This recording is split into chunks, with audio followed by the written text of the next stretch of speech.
I'm your host, Will. We all understand the concept of a creator god. Let there be light and all that jazz. But what happens if the loving, compassionate god is cruel and indifferent? In this video, we're gonna go over Lovecraft's Azathoth. Let's get to it. Alright, Lovecraft fans, let me ask you a very simple question. Who is the most feared being in the Lovecraftian mythology? Is it Cthulhu, Yog-Sothoth, Nyarlathotep, or the Shoggoth? What if I tell you none of them would have existed if one being hadn't created the universe and forgot about it?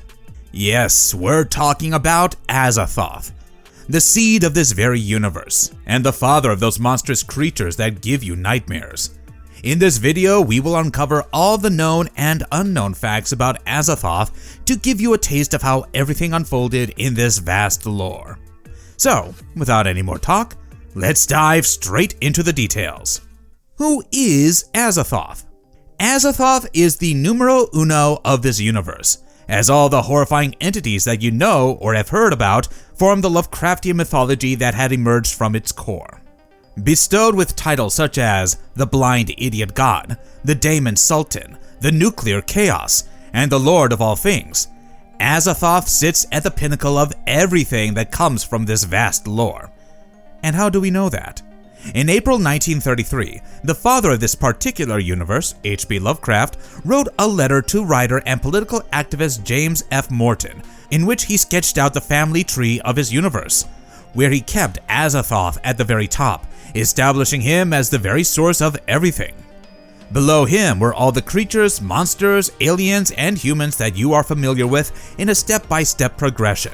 Even other horror fiction writers, such as Fritz Leiber, also consider Azathoth more of a god than an alien powerhouse in the Lovecraftian lore. In his words, he expressed his thoughts about Azathoth as perfect personification of the purposeless, mindless, cruelly indifferent cosmos of materialistic belief. If we talk about fiction, then Azathoth has an overwhelming presence in the Necronomicon as well, as uttering his name is enough to send shivers down the spine. The best example of this is when both scholars, Albert Wilmarth from The Whisperer in Darkness and Walter Gilman from The Dreams in the Witch House, are terrified by the mere mention of Azathoth's name, as they have read about it in their cult. But the biggest irony is that Azathoth, being an omnipotent, omnipresent entity, is completely mindless and, unlike other elder gods, sits idly on his throne and watches everything without any interference. So, long story short, Azathoth doesn't even care for the universe or for the events occurring in it. So now you know where you stand, where even the creator of the universe doesn't even know your existence. But how did Lovecraft get the idea to create such a force? Let's talk about that. What is the inspiration behind Azathoth? Before we understand Azathoth, we need to understand Lovecraft and his love for weird and cosmic phenomena first. H.P. Lovecraft's childhood was full of tragedies. He lost his mentally ill father early, and then all his loved ones one by one. Suffered innumerable illnesses, mental breakdowns, and trauma. The only thing that kept him sane was his exposure to literature and science during school, which fueled his desire to create his cosmic world in the future. Now, coming to the main thing. What inspired Lovecraft to create Azathoth? The first mention of Azathoth we get is from a note that Lovecraft wrote to himself in 1919. No lore, no meaning. The note only had a simple name. But the inspiration behind it was not so simple and can be tracked down with the help of Mythos editor Robert M. Price. Price believed that Lovecraft might have combined the biblical names Anathoth and Azazel to create this. Anathoth is Jeremiah's hometown, and Azazel is a desert demon to which the scapegoat was sacrificed and was mentioned in Lovecraft's The Dunwich Horror. Price also mentioned that the alchemical term Azoth, popularized by writer and occultist Arthur Edward Waite, could also be an inspiration behind the naming of Azathoth. As one of Lovecraft's characters, Edward Waite, from The Thing on the Doorstep, was heavily inspired from Arthur. When all things were still shrouded in mystery, Lovecraft tried to thread the hideous name with an idea. In 1919, he made another note to himself where he made a plot to establish the idea of Azathoth's existence. The plot was a terrible pilgrimage to seek the knighted throne of the far Daemon Sultan Azathoth. Later, he wrote a letter to another renowned American horror fantasy writer, Frank Belknap Long, in which he explored linking his concept to Vathek, a novel by William Beckford about a supernatural caliph. But his attempt to transition this idea into a full-fledged novel tanked. What was the problem? That's still a mystery. Only a 500-word fragment was left, and it was published under the title Azathoth in the journal Leaves in 1938. But Lovecraftian scholar Will Murray mentioned that Lovecraft recycled his plot idea in his 1926 novella, The Dream Quest of Unknown Kadath. But he kept Azathoth and his presence in other stories through his writings. For example, in his 1931 novella, The Whisperer in Darkness, the narrator states, "Started with loathing when told of the monstrous nuclear chaos beyond angled space, which the Necronomicon had mercifully cloaked under the name of Azathoth." Here, the nuclear chaos meant the center of ultimate chaos, where Azathoth resided. In his 1932 short story, The Dreams in the Witch House, Walter Gilman dreamt that he was instructed by the witch Kezia Mason to take part in a journey far beyond human comprehension. She tells him, "He must meet the Black Man and go with them all to the throne of Azathoth at the center of ultimate chaos. He must sign in his own blood the Book of Azathoth and take a new secret name." What kept him from going with her to the throne of chaos, where the thin flutes pipe mindlessly, was the fact that he had seen the name Azathoth in the Necronomicon, and knew it stood for a primal horror too horrible for description. And then you know that in 1933, Lovecraft wrote a letter to Morton describing Azathoth's position in his lore. Lovecraft last mentioned Azathoth in his 1935 short story, The Haunter of the Dark, where the ancient legend of the ultimate chaos is described. I'll talk about this in detail a little later. What does Azathoth actually look like? To be honest, there is no fixed description of Azathoth. In different stories and novels, the mindless god has been mentioned in different forms, because his presence mutates with perception. For example, in Ramsey Campbell's 1964 horror short story, The Insects of Shoggoth, Ronald Shee, after passing through the forest near Goatswood, entered a temple and discovered a 20-foot enormous idol depicting the god Azathoth before his exile.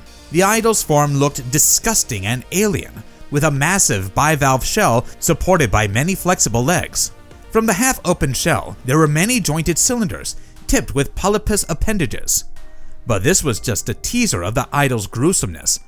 Inside the shell's darkness, there was a horrible, bestial, mouthless face with deep sunken eyes covered with black hair.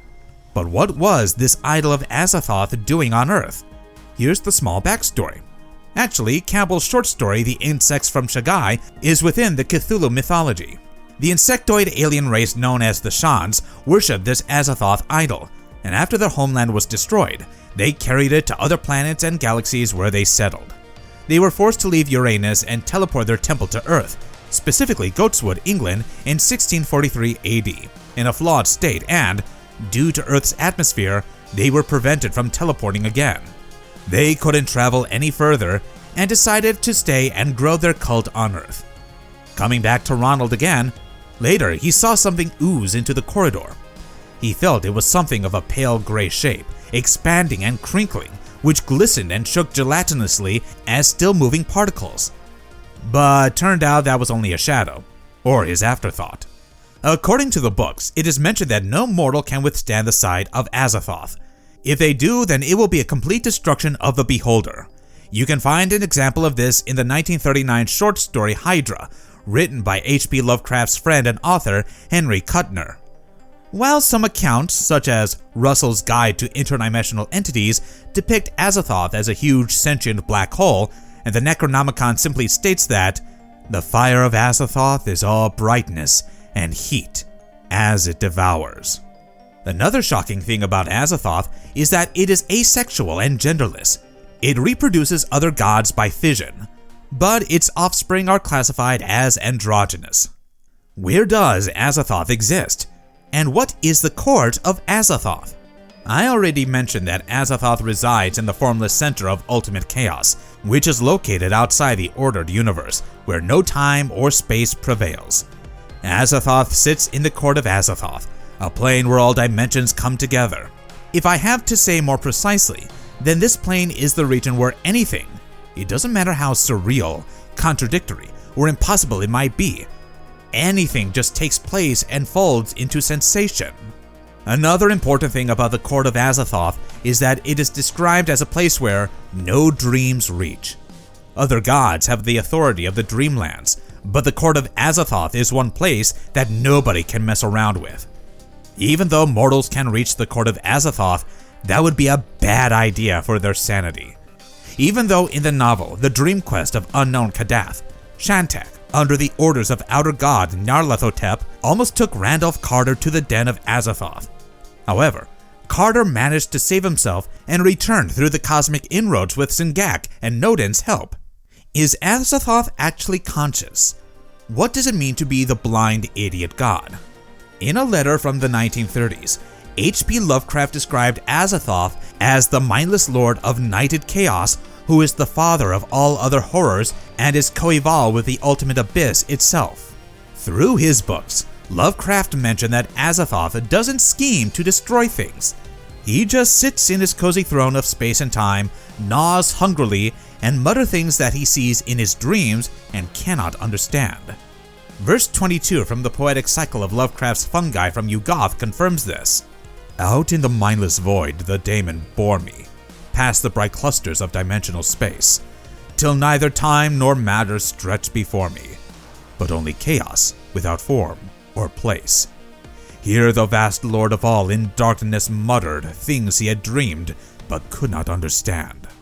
So, in short, Azathoth is both powerful and powerless at the same time, as he accidentally created a universe and its being, and was too lazy to know or care about them.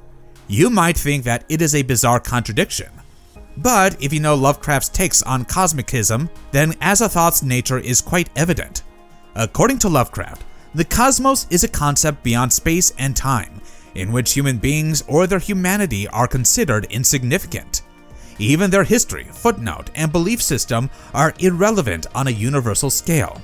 And the existence of Azathoth is proof of that philosophy, as the final boss of this entire lore has no clue about humans, just like we humans don't have any clue about the countless microorganisms around us.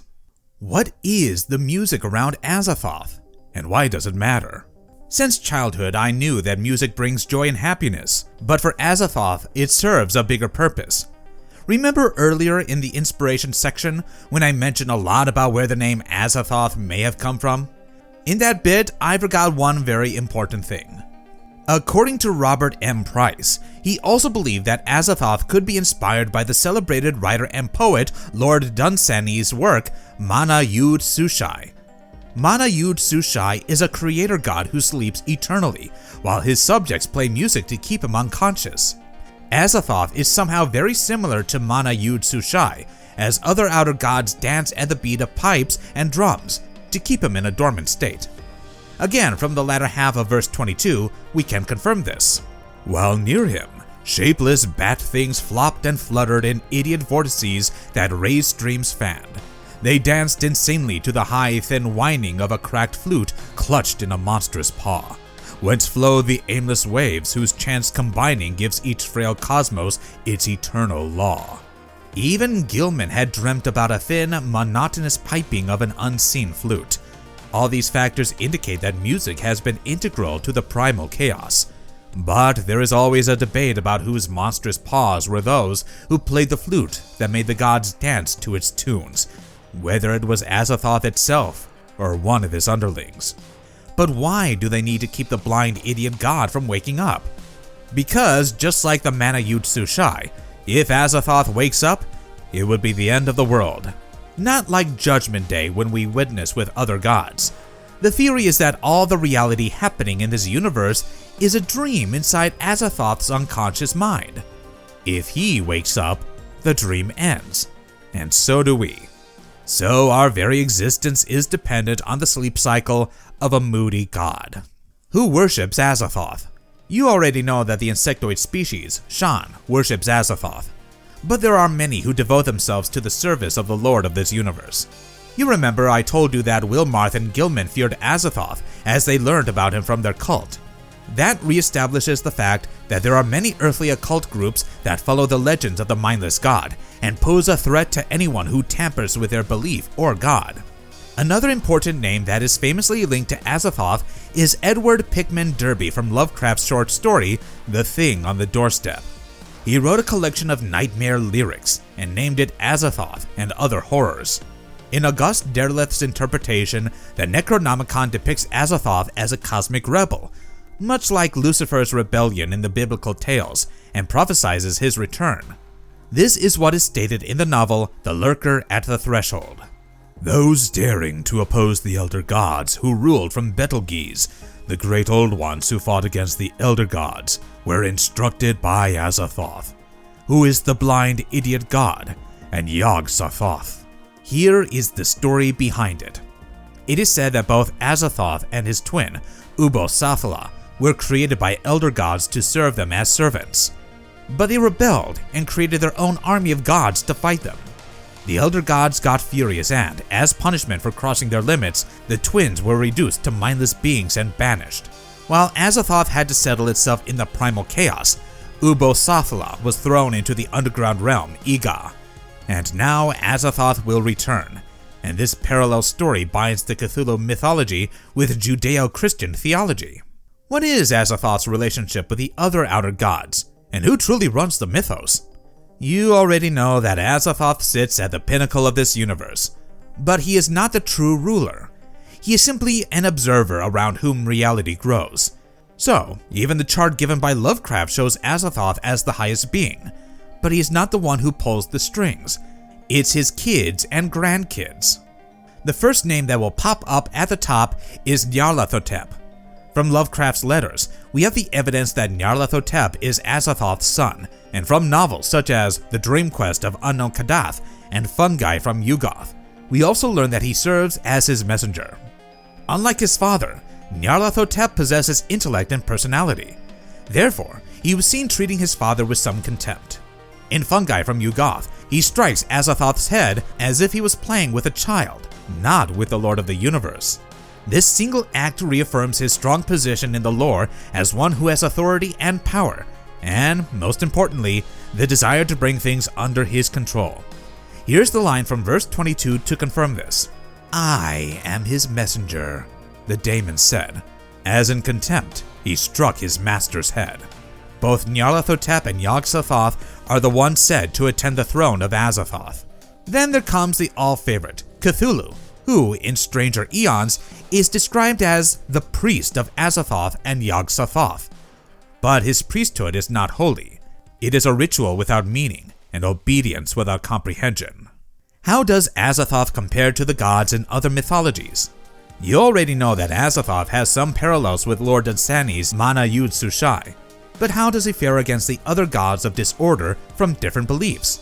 For example, Seth, who embodies chaos, violence, and disruption; Typhon, who represents primordial destruction, wages war, seeks dominance; and finally, Leviathan, who represents an adversary within a mortal universe governed by divine intent.